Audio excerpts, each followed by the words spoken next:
धरती पर केवल अब जनता ही रह रही है, नेता तो आकाश में उड़ रहे हैं। प्रशांत किशोर जन स्वराज पद यात्रा के दौरान पश्चिम चंपारण के कोरहुआ चौतरवा पंचायत में लोगों को संबोधित करते हुए प्रशांत किशोर ने कहा कि लोग मुझसे पूछ रहे हैं कि आप पैदल क्यों चल रहे हैं। मैंने जवाब में कहा, कम से कम यह पता चला कि जमीन पर स्थिति क्या है। सभी नेता तो आकाश में उड़ रहे हैं, धरती पर केवल अब जनता ही बच गई है। स्वच्छ भारत हो गया, शौचालय बन गए, सारे पंचायत स्वच्छ घोषित हो गए, और यदि कोई नेता पैदल चले तो उसको आंकड़ों की जरूरत नहीं है। सामने ही दिख रहा है कि कितनी गंदगी है। बिना गमछा पहने कोई भी बाहर नहीं निकल सकता। हमने अपनी गर्दन फंसाकर कहा था ना कि 100 पार नहीं होने देंगे। नहीं होने दिए ना, नहीं होने दिए ना।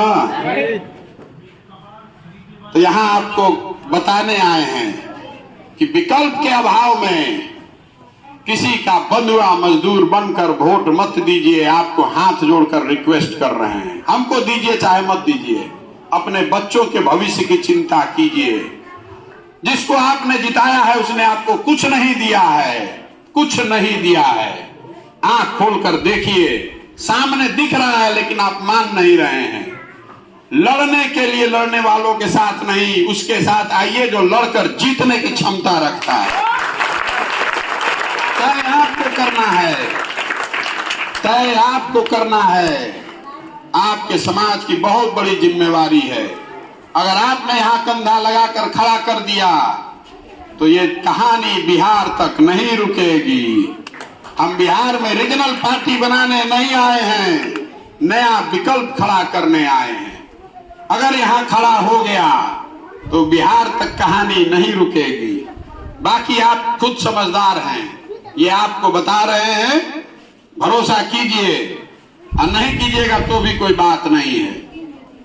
ऊपर वाला सबका मालिक है, ठीक है ना। तो यही बताने आए हैं। बिहार में विकल्प के अभाव में फ्री का वोट लेने का आदत पड़ गया है। आधा आदमी इसलिए लालू यादव को वोट कर रहा है, महागठबंधन को वोट कर रहा है, क्योंकि वो भाजपा को वोट नहीं कर सकता है। और आधा आदमी भाजपा को इसलिए वोट कर रहा है क्योंकि वो लालू यादव को वोट नहीं कर सकता है। इसीलिए बिहार की ये दुर्दशा है। आधा आदमी तो बेचारा देख के वोट ही नहीं कर रहा है, वो तो मजबूरी है, गाली देकर भी रोकर भी वोट उसी को करना पड़ता है।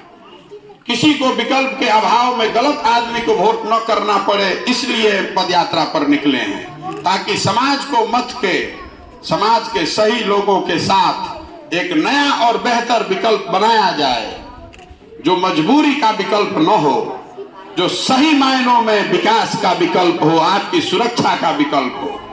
ठीक है ना, ये प्रयास होना चाहिए ना। इतना धीमी आवाज में बोलिएगा तो नहीं समझ में आएगा।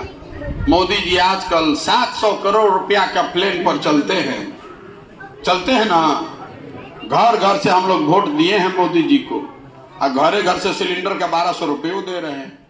बेहतर नहीं जाना।